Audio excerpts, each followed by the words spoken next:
Though somehow, through sheer determination and some multiply revised tactics, aka lots of mines, I somehow managed to make it through and find Nick, and with his help, and also taking a lot of drugs to pass the charisma check with Skinny in the game, the dynamic duo made their escape back above ground and headed back to Diamond City.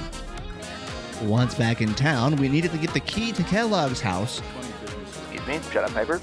Don't mind me. Just gonna pop a squad right over here and hello, Mayor McDonough. Do you have? There it is. Well, this is just a lot easier than I remember. And loot all of the food and water that was there, before then taking Dogmeat out for some tracking. Here, though, is where I discovered something a little weird. There is a random encounter in Fallout 4 with a wild dog that is friendly, but injured. And if you heal her, she will remain non-hostile towards you whenever she shows up, and will also help you fight enemies if any attack you when she's around. But if Mutt shows up, and Dogmeat is your companion, or just anywhere remotely nearby, she can spawn in a lot of locations, he will then attack her relentlessly every time that she shows up. And so, after healing Mutt by leading Dogmeat really far ahead on the tracking trail and then running back, we then crossed the bridge and had to deal with a legendary Yao Guai that just refused to have its legs crippled. After that, we finally managed to get to Fort Hagen, but I decided to go unload back at the Starlight and get ready for a gear run. I didn't exactly feel the most confident going into Fort Hagen after our previous experience down in the subways, and wanted to go in at least a little more prepared than we were for that. So we'll come back and do Kellogg after we clear out the museum in Concord.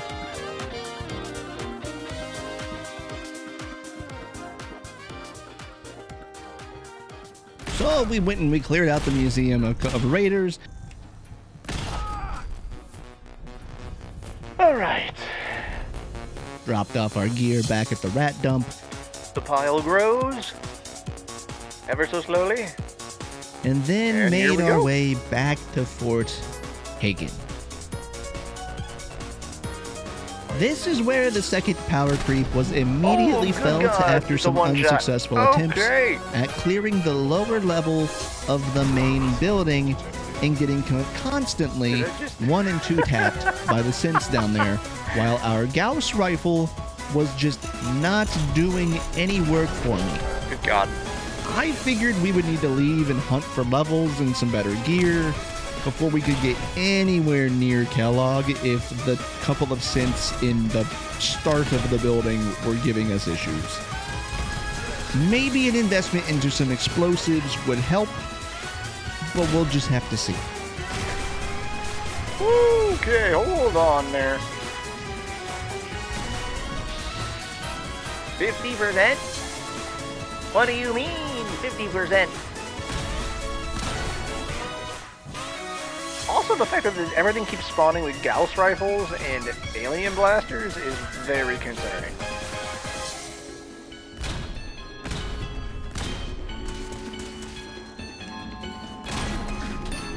Bro. And so I began to run around the Commonwealth looking for loot and XP for a while, and in the process I decided to go and get the fast travel point and maybe a tiny bit of XP from the Far Harbor DLC.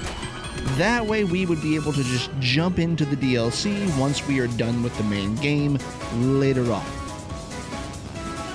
Now that plan did actually work, but we immediately got sucked into a base defense at Far Harbor, and once we finished it, we saved and got ready to head back to the Commonwealth. However, one last little note here. This accidental start of the DLC missions did show me one thing that I've already made mention of once before, and that I then needed to look into to fix. The legendary enemies mod I was using wasn't working in Far Harbor, and after some researching, I found a branch of the mod that was updated for the Game of the Year edition and covered all of the DLCs, as well as a mod that forces all NPCs to be legendary as well, which I assumed would mean that the issue of Kellogg not appearing as a legendary enemy would be fixed as well.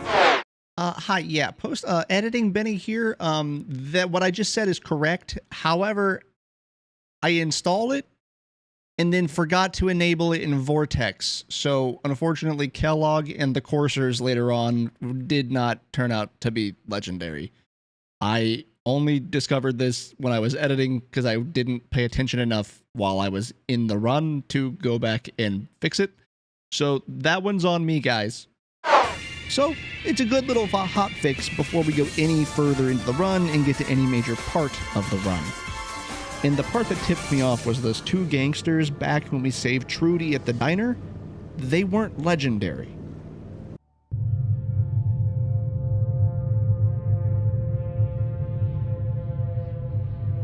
Now, once we got back to the Commonwealth, I really needed to figure out how to get some good damage reduction, because taking any hits just brutalized me.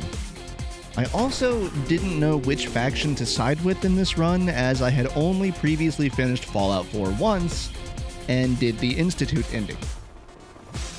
So, after a tiny bit of research and figuring out if it was possible before Kellogg, I decided to go and join the Railroad and worked on getting Ballistic Weave to see if at least rank 2 on my clothes would make any kind of difference.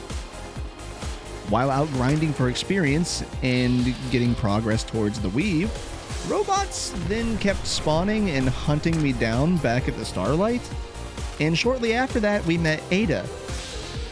And I guess that just means that the Machinist DLC is active already? So that's fun. Anyways, after a lot of sidetracking, I finally got the materials and the perks to put Mark III Ballistic Weave on my army fatigues, which is honestly a huge boost to our armor that we didn't have going for us. And so, with the prep out of the way and now feeling slightly more confident in my chance of survival, I ventured back to Fort Hagen and began the descent. Looking at my notes, the only thing I have wrote down for Fort Hagen is a huge difference. And we ended up taking down Fort Hagen with only one unfortunate death from an ambush. So I'm just going to put the clips up on screen before I continue on. I'm assuming that just means that because it's been a minute, that we made it through the troublesome area without any issue, in the following tunnels that came after that without many more issues. Anyways, getting all the way to Kellogg, who I was a little more worried about than the synths, I had a tiny little idea to take down legendary Kelly G, and the plan is made up of 2 words. Nuke mine. See? I got the idea from something I did a little earlier with some explosives in the subway. So, the way this worked was I ran in. I already knew I was going to end up fighting Kellogg, so I just jumped over the first set of desks, cooked and tossed, and immediately ducked after throwing the nuke mine over them towards Kellogg, and then the nuke went off. We took no damage outside of some minor rad buildup, and a quick pop around the corner with bats, and Kellogg was done for, boys. Super simple! One nuke mine made all the difference. And also the fact that if you're hiding behind the desks in that area count as a wall, so we just didn't take any damage because the game thought we were around a wall. Anyways, once topside again, the Brotherhood make their dramatic fly-in. Do not interfere. Our intentions are peaceful. Who is it? We are the Brotherhood of Steel. Who? And we finally head back to the Starlight and dropped off our new haul before going back to the detective agency in Diamond City. And that's right, it's finally time for everyone's favorite part of Fallout 4, the Memory Den. But what I actually didn't remember is that you can just run all the way through and just watch the final memory with the cursor and just be done with it. So it really wasn't as bad as I remember it being. But it still is a bit of a time sink where you really can't do anything, so it's still annoying. But with the memory den done, we now have to head to the glowing sea and find Virgil. And so, while wandering around out in the Rad Waste, I stumbled onto the Enclave hideout. And since we were here, I decided to just make a little detour and see what we could find there. In hindsight, this was kind of a mistake. Not that we had a hard time getting through the hideout. We only had one unfortunate death when a guy we had no idea was there popped around a corner with a Gatling laser, but that's the point. But the major issue came from dehydration, lack of sleep, and starvation status buildup over the course of the time we spent clearing out the place. And that all compounding at the end really made getting out of the area a huge chore. Finally, after a bit of some slow, grindy walks and then going back to the starlight and healing and going back, we finally made it to Virgil's cave, where we distracted the Deathclaw outside of the cave with some grenades, and then went inside to meet with the super mutant. And so, after talking to Virgil to figure out a way of getting into the mysterious institute, we get sent to collect a Courser chip from a Courser.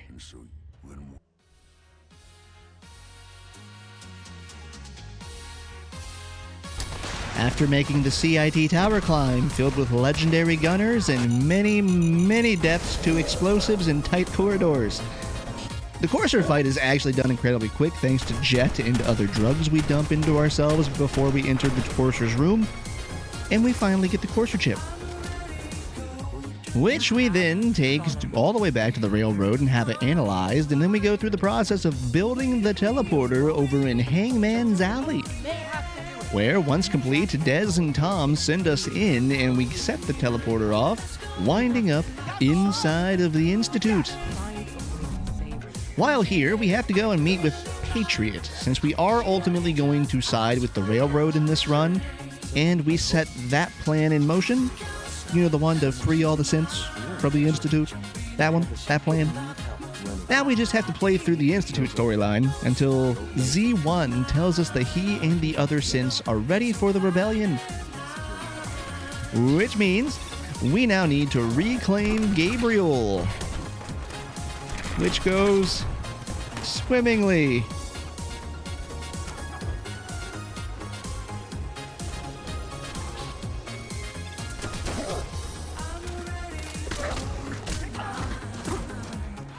Also, just a little fun side note while we're watching all this speed through here. If you run up the side and then you do a sprint jump, you can land on a very thin ledge that lets you jump to the final section of the boat climb. And we need to deal with Bunker Hill.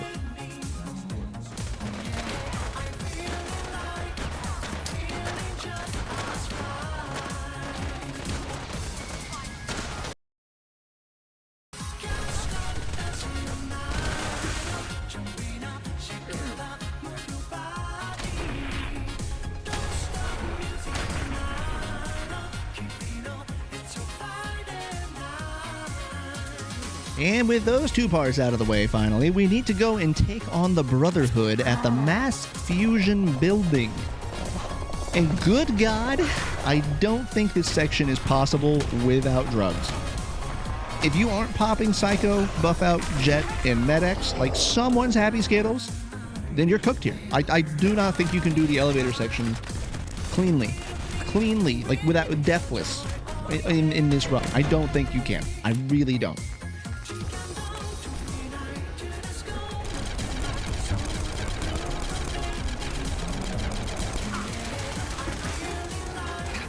And that's just the Brotherhood.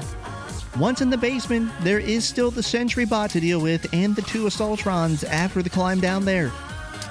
So, I mean, I tried to be a little cheeky and set a minefield up when I first entered the room, but apparently that did next to nothing and just wasted a lot of explosives. So, once we do get the reactor up and out of the basement, we help clear out the rest of the Brotherhood from the main floor, and then head on back to the Institute.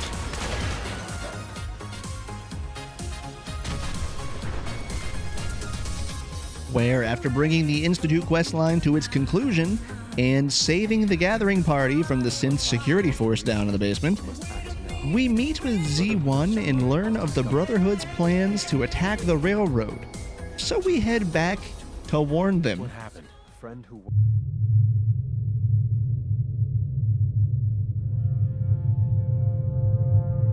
Once back at the railroad headquarters, we end up having to fight our way through Brotherhood paladins and knights, losing a couple of times here because, good God, are they tanky as hell, and are these corridors very, very small and long.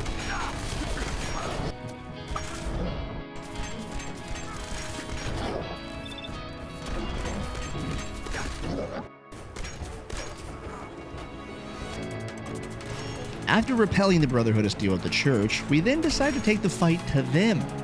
And the assault on Precinct 111 begins in Lexington, with Deacon and Tom joining me in the plot to steal a vertibird. The police station climb actually is not a huge issue, but once we get to the roof, we need to defend Tom while he gets the vertibird ready, and a nearby Brotherhood detachment airmail us some shock troops to deal with, which does not go well for us the first time it happens. Round 2, however, is much more in our favor, as I try to shoot down the vertibird as it's flying in to prevent the paladins from making it onto the roof, which works, and we actually bypass the defense mission with this. From here, only one step remains, and that is to put our Brotherhood disguise on and infiltrate the Pridwin. And we get caught on our first attempt. The second attempt, however, goes a bit better, especially with the help of drugs to pass the charisma checks, but we do get caught planting the explosives this time, so we need to take this one to the third swing, where we fully plant the bombs, don't draw suspicion, and make our grand escape into the skies as the Pridwin detonates behind us. Now, with the Brotherhood out of the way and our way in secured, all that was left was to storm the Institute and take down the organization from within. Roll the tape.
Desdemona. Now I can breathe.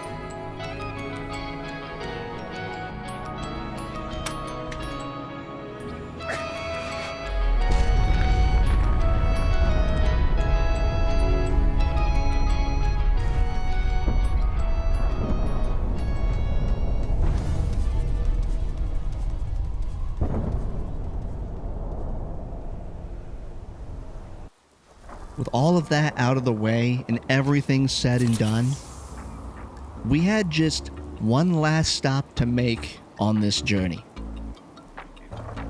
Back to the Starlight, we need to drop off one last haul of goodies to the dump. As pale of an imitation as it is.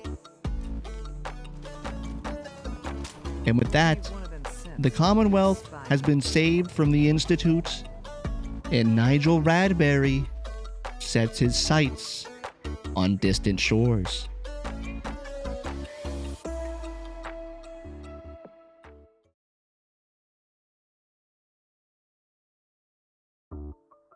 Well, welcome, friends. Now that the Commonwealth has been saved from the Institute's vile machinations, I believe it is time for Nigel Radberry to don once again his detective mantle and head back out on the fishing trawler to return to the hunt for Kasm Nakano on the island of Far Harbor.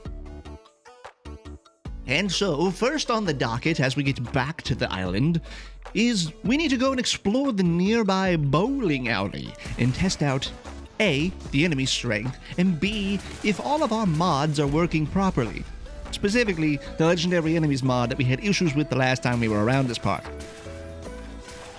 While here, we end up figuring out the master strategy for dealing with ghouls that I haven't fully appreciated up until this point. Blow their leggies out from under them and watch them just give up on life. A little bit later on, we find a very fun-looking weapon in the upper office, but unfortunately it is way too heavy for us to keep. But that doesn't stop us from playing with it just a little bit.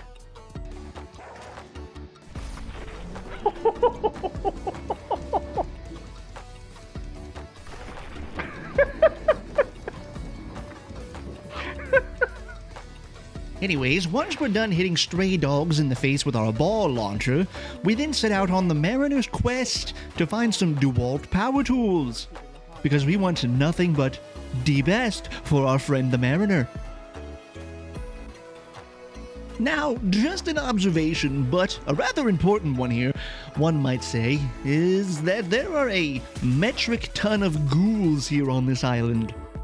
They have even set up shop in an old hotel up on a hill, where we started to try and clear the place out before we set off a grenade bouquet, but for some reason they never detonated and we ended up running past them into a couple of rather heavy and feisty ghoulies that just decided to finish us off for the grenades. What? And so, after a lengthy retracing of the steps all the way back around the island, we finally make it to the ghoul-infested location where we need to find the power tools, and we spend a bit of time clearing the area out. Alright, we're going to be sitting here swinging for the next couple of seconds.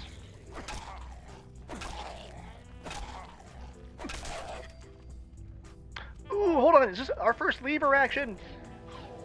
However, after gaining the power tools we've set upon this place to find, we were then set upon by a ghoul ambush. But a legendary Machete Mike came to our aid to help us out. Mike, you got this? They can open doors! They open doors now! Okay, where'd he go? Where'd he go? Where'd he go? Oh, Mike's on him. Mike is on him. I don't know who Mike is, but I'm a fan. After the skirmish, we then thank Mike for his help and by telling him to kick rocks, and then we kick rocks ourselves all the way back to town and deliver the goods, while then going to collect new jobs from both the Mariner and Old Lady Cassie.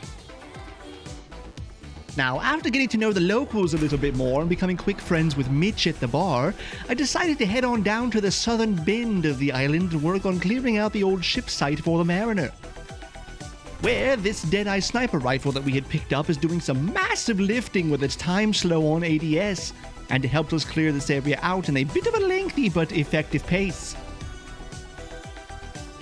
And so, once done with the boater's blowout, we headed on up north to clear out the old farmstead for Cassie, and to get the place ready to put down a workshop by taking out a big old fog crawler, which is a great looking enemy by the way, and I kinda want one as a pet.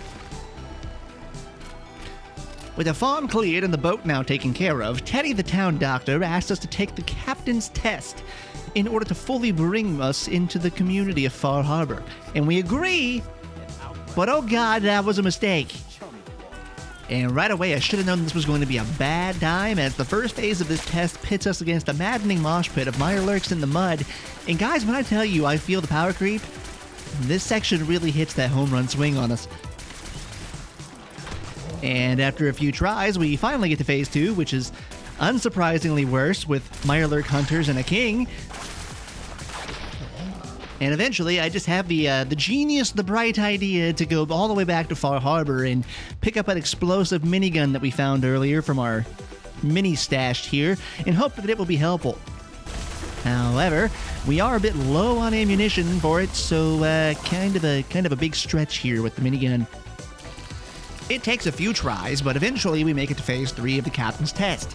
which is to fight a legendary Mirelurk Queen. This battle takes a very quick turn, and we end up kiting the Queen all around the pond edge, taking pot shots here and there, as well as aggravating all of the local wildlife as we go. I'm pretty sure I even went back to town in the middle of the mission at one point to try and restock on some ammo before coming back to finish the big crustacean off. Spoiler warning, we didn't even get anything good for this. And with the Queen finally dropped and the rest of the Myers denizens finally de-aggroed, we pack it on up and head back to the town. I was hoping There really wasn't anything too interesting that happened for a while after the Queen battle, but we ended up going out and fixing all of the fog machines, spent a bit of time clearing out the old lumber mill, and we found a place called Atom Spring while en route to a trapper's camp. That did seem pretty interesting, but I also felt like I might sprout a fourth leg at some point just being near it.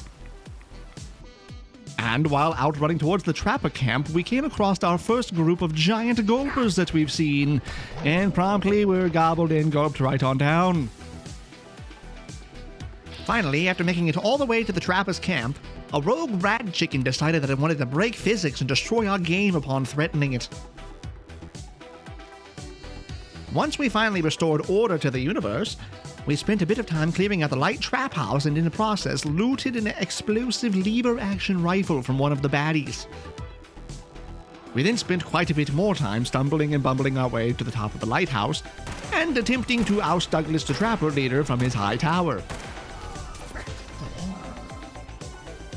After telling Cassie back in Far Harbor about the trappers being trounced, we are rewarded with the bloodletter melee weapon for our troubles. And from there, we then spent some time down at the Fringe Cove docks, taking care of a bit of a Mirelurk infestation and playing with our new explosive lever-action rifle while gathering up some Mirelurk shells for the Mariner. And so, after cleaning up the quest lines in Far Harbor, we'd end up tracking down old Longfellow and buy him a drink in exchange for having him escort us to Acadia, in order to meet with the synths and maybe find Kasm.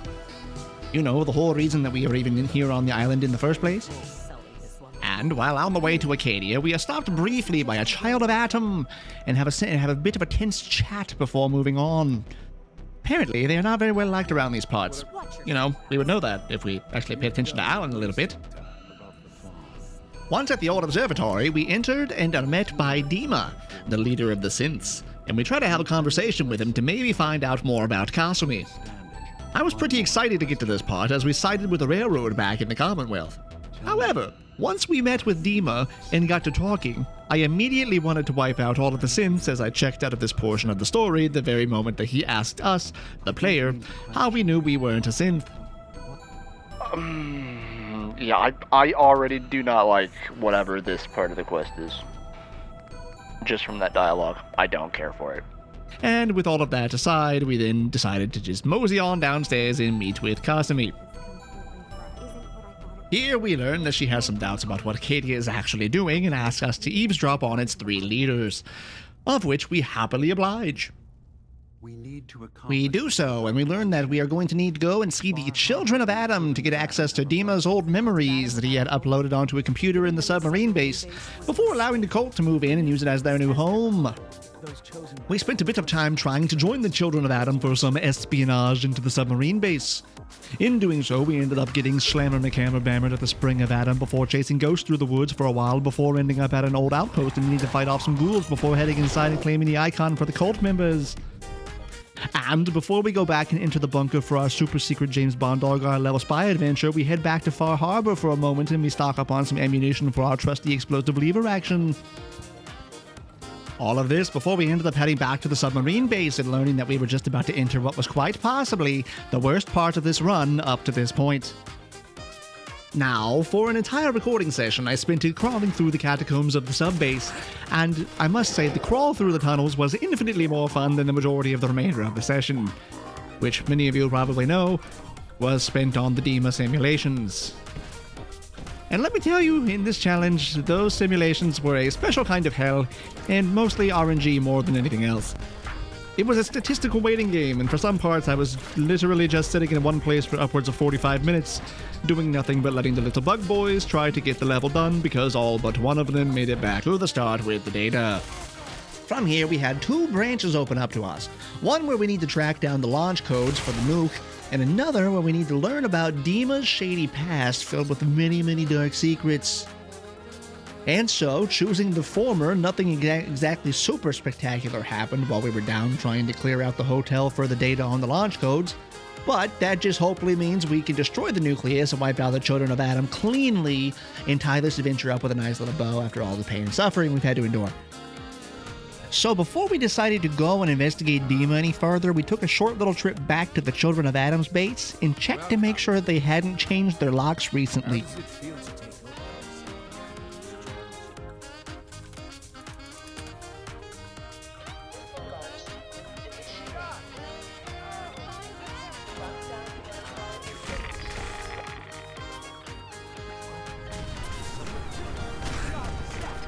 And after the unscheduled fireworks display, we set our sights on clearing an old Vim factory of super mutants. A task that naturally went in our favor.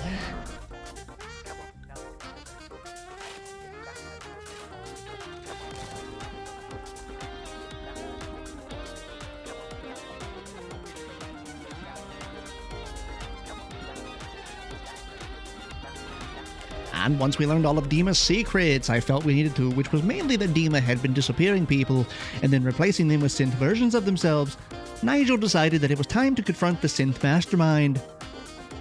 And so, after climbing back up to the old observatory, we then confronted Dima about his very shadowy and seedy past, where he was shocked to learn what he had done, and we compromised with Acadia to continue operations in tandem with Far Harbor, so that there remains a support system on the island.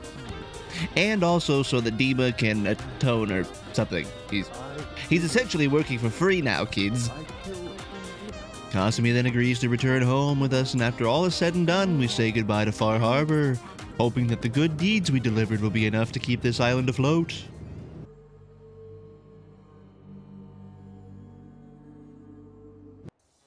Once back over in the Commonwealth, we did spend a bit of time just trying to get everything back to our base and organized before setting out with a new friend of ours.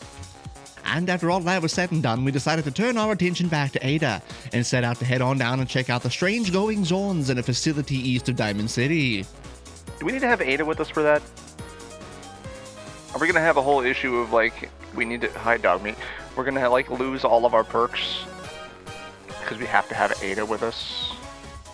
That would be really, really unfortunate. Okay, well, this is gonna be interesting. Hold on, do we have the troubleshooter set? Yeah, we have left arm, right leg, right arm. We're gonna need all of those. However, while we were down getting supplies ready before heading out, it turns out that Mayor McDonough is causing a bit of a stink.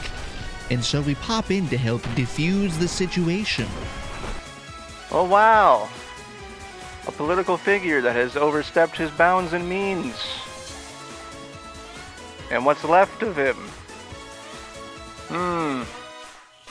This is where I very quickly realized just how much this DLC is going to suck, as we lose the Lone Traveler perks and all of these robots will be exploding around in very tight corridors.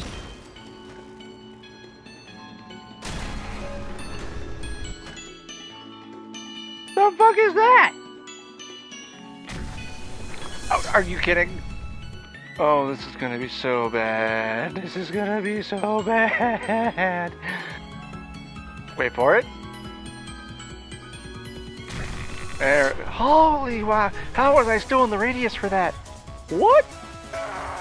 Well, that wasn't what I intended, but here we are. Good God!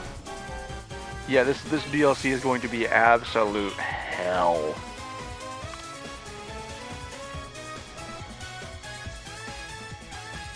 Don't tell me you just gave me weakness. Oh my God. Have you ever wondered if your game is actively playing against you? Because I have.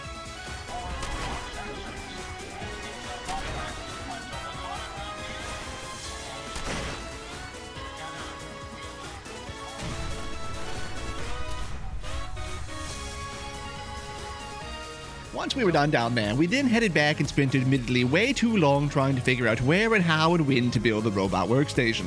And once it was done, we installed the beacon into Ada, as well as a few new body mods we'd picked up along the way. Oh, that's right, all of my damage went down too? Oh my god, Ada's gonna fuck me up. Oh, this is not... this is not what I like. I put so many levels and points into that perk. Alright, fine. Fine. We'll do it live. He says while he is in fact not live. With the beacon installed into Ada, we then travel all the way back to Fort Hagen and head on up to clear out the Hagen satellite array of clunkers and rust devils. Can somebody please give me a legendary assault rifle? That would be so great of you. If you could.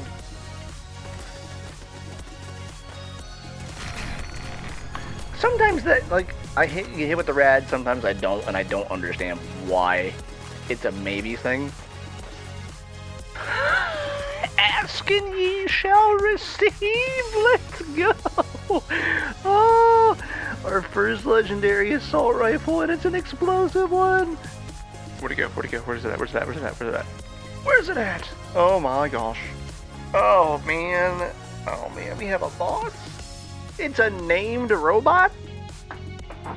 This is like Warhammer rules, right? If it's a named character, it's dangerous. So after fighting our way through Robo Hell number 1, we meet with a Robo Brain who wants us to get it out of here, and when we pick up the brain, a large sentry bot wearing a Deathclaw skull boots up and ready to mow us down. Oh, I knew it! I knew it! I knew something was fishy.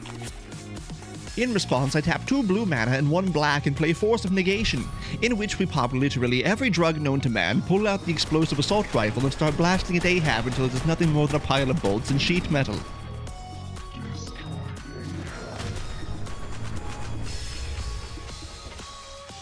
We then make our escape from the area and build a body for our newly sprung from the joint Robo Brain. And once the Robo Brain has been reconstituted, we have it tell us the location of the Mechanist, of which it says we need to go to Robco. And so, with that information being uploaded directly into our mushy skull juices, we attempt to start the dungeon run through Robco. But it is much more of a slow and painful and gimped crawl kind of experience.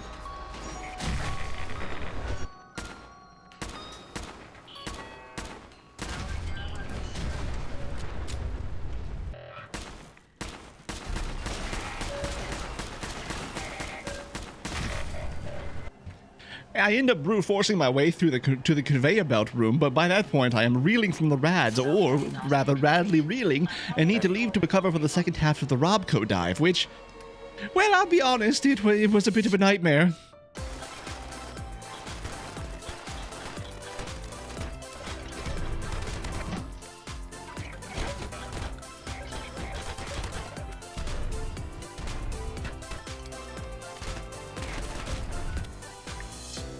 Well, I think we've made it to the end.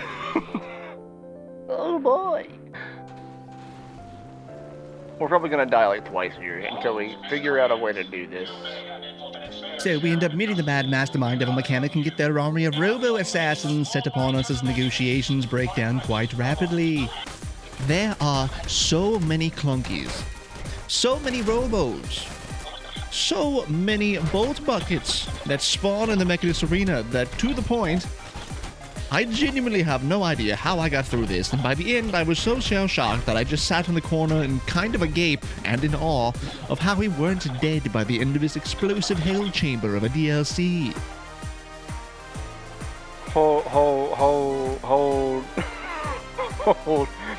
Hold. So, we live somehow, and we let the Mechanist live as well, getting her armor set, and we take our bruised and very battered self back home and get prepped for the final stretch of this godforsaken playthrough. Nuka World. Well, with the Mechanist out of the way, it's time to go and hunt down the Tram Station that will lead us to the DLC that I have had the most curiosity to see. Shortly into this little adventure, however, we run into a tiny bit of a minuscule problem fairly early on. in that the enemies that are set up right outside of the Tram Station and their robot compatriot are extremely dangerous to us for some reason, even taking into account that we have regained our Lone Wanderer perks back.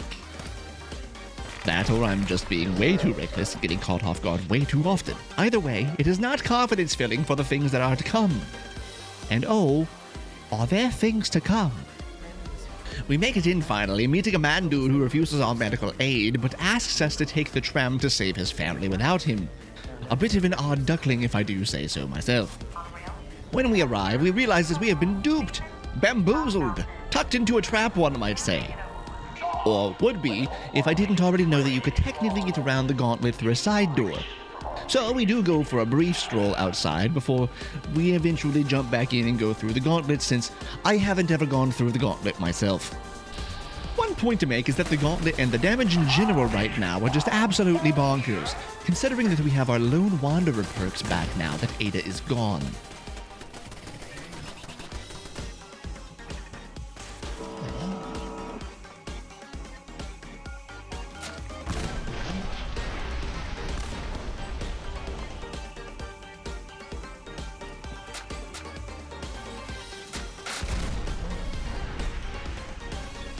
And so, through trial after trial, strife and tribulation, Nigel finally makes it to the end of the gauntlet and ready to face the overboss, Coulter. Now, the big problem with that, see, the Mechanist missions, and the final dungeon specifically, wiped us out of our drugs, healing items, ammo, and our mana pool, so we have very little wiggle room here by the time we hit Coulter, and especially since we are reeling from immense radiation levels cutting our HP down to a fraction of what it was. So, we get ready to enter and... well, the game crashes.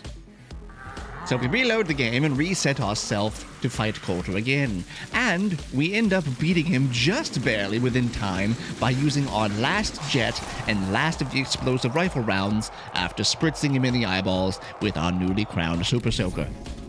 And once Coulter is dead, we are then primed and set to become the new overboss of the Nuka World Raider Triad, which then comes with some pretty nice perks later on, let me tell you.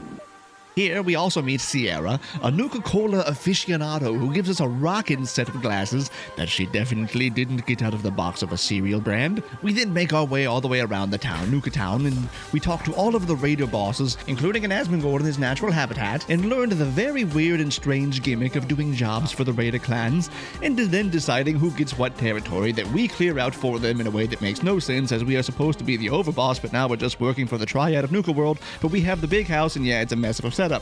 So we just end up going to sleep and getting ready to set out and explore Nuka World Park the following day. We then meet Sito, a regressed man who has grown... okay, it's Tarzan. We met the Tarzan of Nuka World. This is just the Fallout 4 Jason Momoa character who has been clapping gorilla cheeks in a zoo pen for years, companion that we won't be using. So... we then talk to Sito and tell him we are going to help him with his gator claw problem in the park, which, these things are really cool death claw variants. I really like them, but they are everywhere in the animal park and they are very dangerous. And after a bit of exploring and wandering around the animal park, we ended up clearing out the research center of the experimental gator cloning machine thingy. TM. Come on. Ow, shit. What am I stuck on, dude?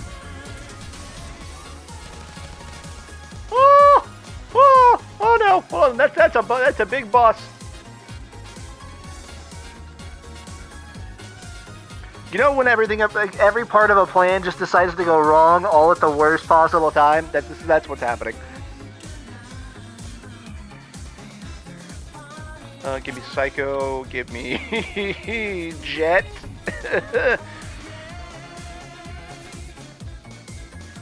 I don't want to use Buff out yet.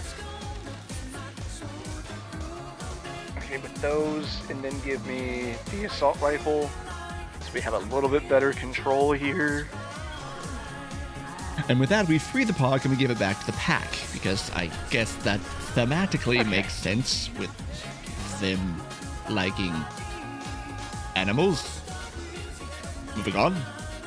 And after clearing out the animal park, I spent an excruciatingly long amount of time trying to navigate the clean path through Kitty Kingdom.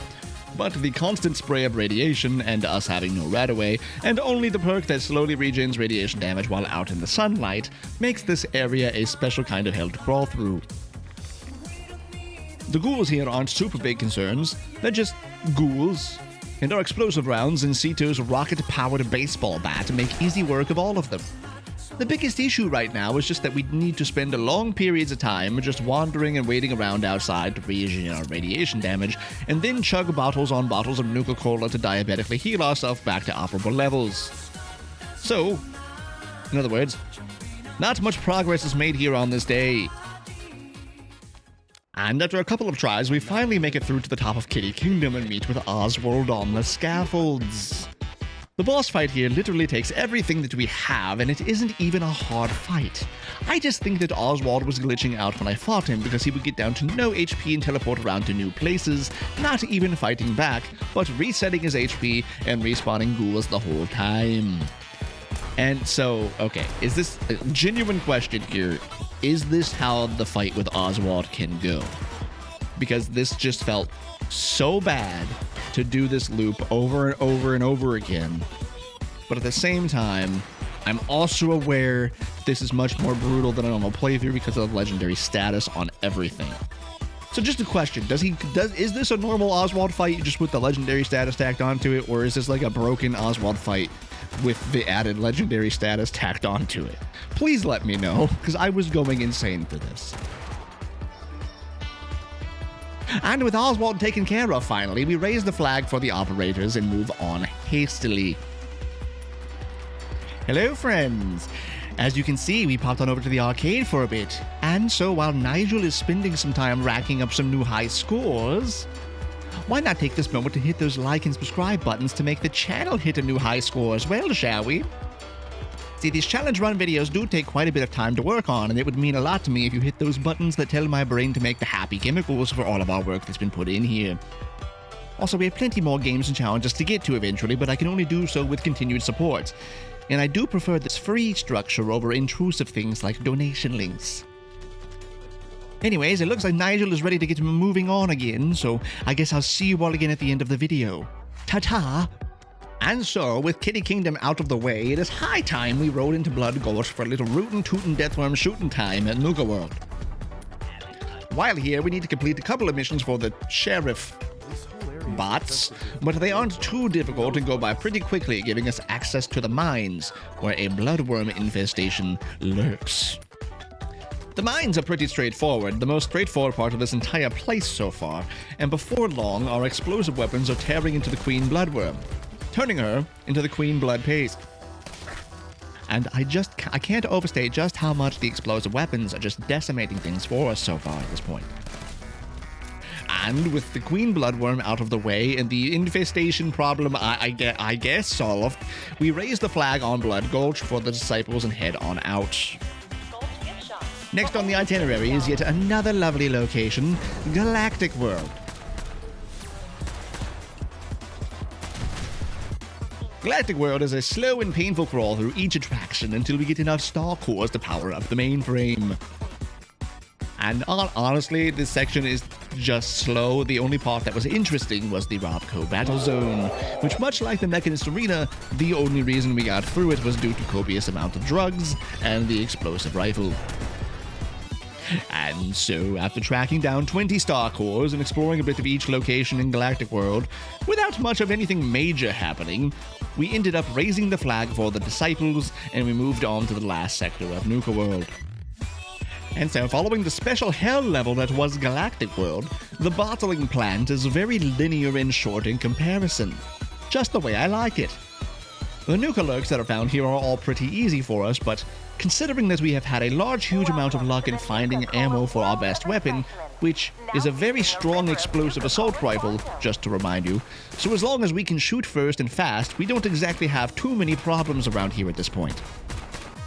Once the bottling plant is cleared out, we wind up out into the Nuka Lurk breeding ground. Calm down, Larry. Where a Nuka Queen is lurking for us. How much damage does this do?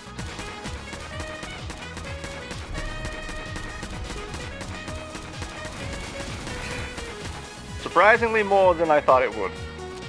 I'm telling you, this gun is just busted in the good way. And once the queen is explosively disposed of, we end up raising the flag for the operators and head back to deliver the good news to the Triad of Nuka World.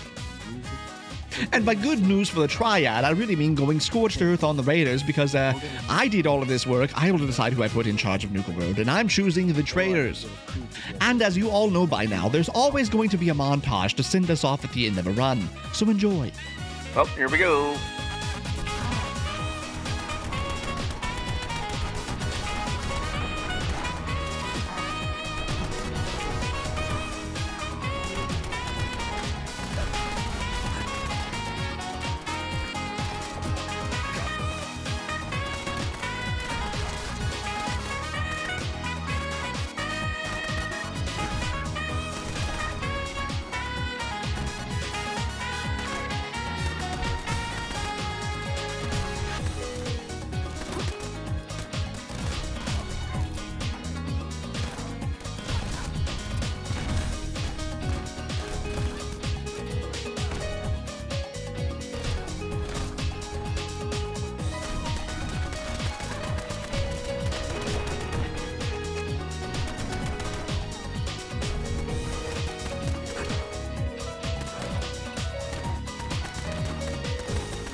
And with the troubling Triad of Nuka World smelt with and dealt with, we then ventured on back to the marketplace and let all of the traders know that today was their liberation day from Raider servitude. You can do anything you want. And with Nuka World now back to a soon-to-be bustling trade beacon in the traders' capable hands, we had one last job to take care of, which I will cut back over to past Benny to cover some of my thoughts about the run as Nigel ventures up to the power plant in order to restore power to Nuka World.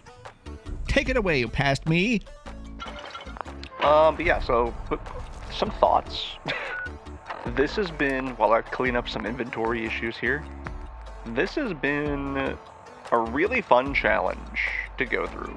I am partially kind of regretting, you know, trying to make the like randomized items like a focal point, because it's just not. The two were competing for the focal point at that in this run, because pretty much the only things we're picking up from the legendary enemies, which they're already giving you randomized legendary drops. So like, why would you use the things that aren't the legendary drops in that case? So the item randomizer and the loot pool randomizer is really only affecting like miscellaneous pickups. It can cause a lot of issues, like finding a medical box and hoping to get a stim pack or a radaway, and then instead finding some rad roach meat, which is very annoying when that happens a lot. So visually showing you guys that is kind of the hard part of this. Outside of like when you look at some of the enemy spawns, what they get, like the enemies in the subway spawning with like a bunch of Gauss rifles, alien blasters, and just, you know, that kind of stuff.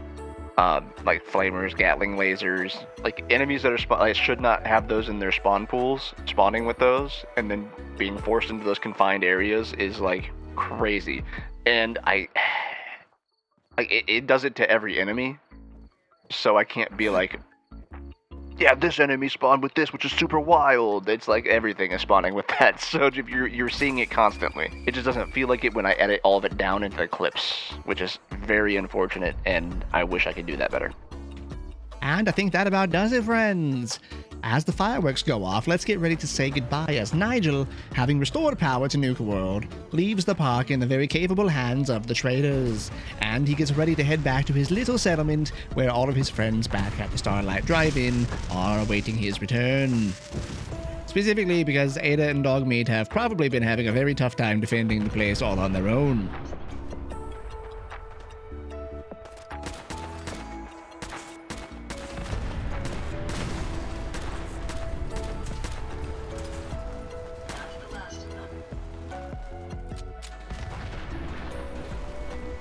Oh, it's good to be home. Friends, Once again, if you made it to this part of the video, then I just want to say thank you for watching. Now that this challenge run is finished, I have many more plans that I want to work on over a few different series and scopes, so hopefully those go well. For now though, I will be taking a break from the Fallout series, and since college just ended for me, I will probably jump back into a new project once I take a short break to decompress from the semester.